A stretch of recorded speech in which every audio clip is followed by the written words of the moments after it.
হরে কৃষ্ণ, রাধে রাধে। ওম নমো ভগবতে বাসুদেবায়।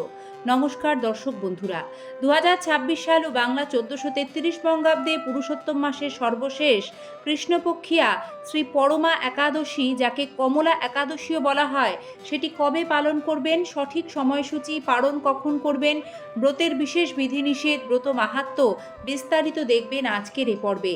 ভগবান শ্রীকৃষ্ণ ও শ্রীমতী রাধারানীর চরণে প্রণতি জানিয়ে আজকের একাদশী বার্তার এই আলোচনা আমরা শুরু করছি। 2026 সালে শ্রী পরমা একাদশী বা কমলা একাদশী, যা পুরুষোত্তম মাস বা অধিক মাসে কৃষ্ণপক্ষের একাদশী, তা অনুষ্ঠিত হবে ইংরাজি 11 জুন, বাংলা 27 জ্যৈষ্ঠ, বৃহস্পতিবার। দর্শক শ্রোতা, এটি সাধারণ কোনো একাদশী নয়, এটি প্রতি 3 বছর পর আসা অধিক মাস বা শ্রী পুরুষোত্তম মাসের একটি অত্যন্ত বিরল ও বিশেষ একাদশী।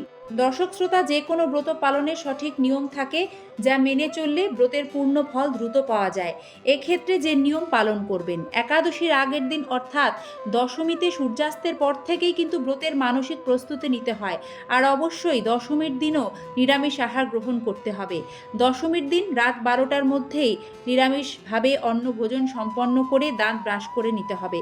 কারণ প্রথম কথা, একাদশীর দিন কোনো প্রসাধনী ব্যবহার করা যায় না, আর একাদশীর দিন রক্তপাত বর্জনীয়, সে কারণেই এইরূপ বিধান দেওয়া হয়েছে। একাদশীর দিন কি করবেন? একাদশী 11 জুন সকালে সূর্যোদয়ের আগে ঘুম থেকে উঠে স্নান সেরে পরিষ্কার বস্ত্র পরিধান করুন। একাদশীর সংকল্প গ্রহণ করুন শ্রীহরির সামনে এসে, এবং সূর্য প্রণাম করবেন। তুলসী মহারানীকে জল সিঞ্চন করবেন। ভগবান শ্রীহরি এবং শ্রীকৃষ্ণের মূর্তিতে বা ছবিতে তুলসী পাতা, শ্বেত চন্দন, ফুল, ধূপ, দীপ দেখিয়ে ভক্তি ভরে পূজা করবেন।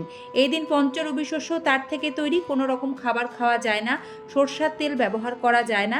এই দিন ফল, মূল এইগুলি অনুকল্প প্রসাদ গ্রহণ করতে হয়। তবে শারীরিক অবস্থা বিবেচনায় অসুস্থ শিশু বা বয়স্ক ব্যক্তিরা ফল, দুধ, জল পান করে নিশ্চিন্তে এই একাদশীর উপবাস পালন করে শ্রীহরি কৃপা লাভ করতে পারবেন। একাদশীর দিন সারাদিন বিষ্ণু সহস্র নাম, শ্রীমদ্ ভগবদ্ গীতা পাঠ এবং মহামন্ত্র জপ করুন। হরি কৃপা লাভ হবে। একাদশী ব্রত কথা পাঠ ও শ্রবণ ছাড়া ব্রত অসম্পূর্ণ থাকে, তাই শ্রবণ করুন শ্রী পরমা বা কমলা একাদশী ব্রত মাহাত্ম্য কথা সংক্ষেপে। প্রাচীনকালে সুমেধা নামক এক অত্যন্ত ধার্মিক ব্রাহ্মণ ও তার স্ত্রী পবিত্রা চরম দারিদ্র্যের মধ্যে দিন পার করছিলেন। দারিদ্র্য সত্ত্বেও তারা কখনো তাদের বাড়িতে আসা অতিথিদের খালি হাতে ফেরাতেন না। এক সময় অভাবের তাড়নায় সুমেধা বিদেশে যাওয়ার কথা ভাবেন, কিন্তু তার স্ত্রী পবিত্রা তাকে বুঝিয়ে বলেন যে পূর্বজন্মের কর্মফল ছাড়া সম্পদ লাভ সম্ভব নয়। এমন সময় তাদের কুটিরে মহর্ষি কৌণ্ডিন্য উপস্থিত হন। ব্রাহ্মণ দম্পতি তাদের সাধ্যমতো ঋষির সেবা করেন।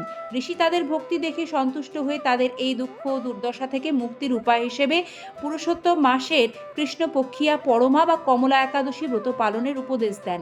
ঋষির নির্দেশ মতো তারা নিষ্ঠার সাথে এ ব্রত পালন করেন এবং ভগবান শ্রীহরির কৃপায় তাদের সমস্ত দারিদ্র্য দূর হয়, দুঃখ দূর হয়। তারা ধন সম্পদে পূর্ণ হয়ে সুখে জীবন কাটান এবং পরিশেষে বৈকুণ্ঠ লাভ করেন।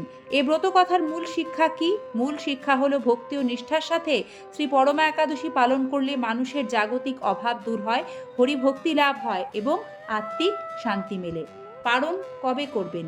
এই একাদশীর পারণ সম্পন্ন করতে হবে ইংরাজির 12 জুন, বাংলা 28 জ্যৈষ্ঠ, শুক্রবার। ভারতের ক্ষেত্রে ভোর 4:51 থেকে সকাল 9:21 মধ্যে, আর বাংলাদেশের ক্ষেত্রে ভোর 5:11 থেকে সকাল 9:52 মধ্যে। এই সময়কালে ভগবানকে পঞ্চরবিশস্য, ভোগ, ব্যঞ্জন আদি ইত্যাদি তুলসীপত্র সহযোগে নিবেদন করবেন। একাদশীর ফল ভগবানের শ্রীচরণে সমর্পণ করবেন। একাদশীর পারণ মন্ত্র, যা হলো অজ্ঞানতিমিরান্ধস্য ব্রতে নানেন কেশব প্রসীদ সুমুখ নাথ জ্ঞান দৃষ্টি প্রদভব, এই বলে পূজা সম্পন্ন করে সেই ভোগ আপনি নিজেও গ্রহণ করবেন, বিতরণ করবেন। কারণ প্রসাদ বিতরণ করলে পুণ্য লাভ হয়। যে কোনো একাদশী ব্রতের মুখ্য উদ্দেশ্যই হলো শ্রীকৃষ্ণ ভক্তি লাভ, ভগবত ভক্তি লাভ ও হরিচরণে পূর্ণ সমর্পণ।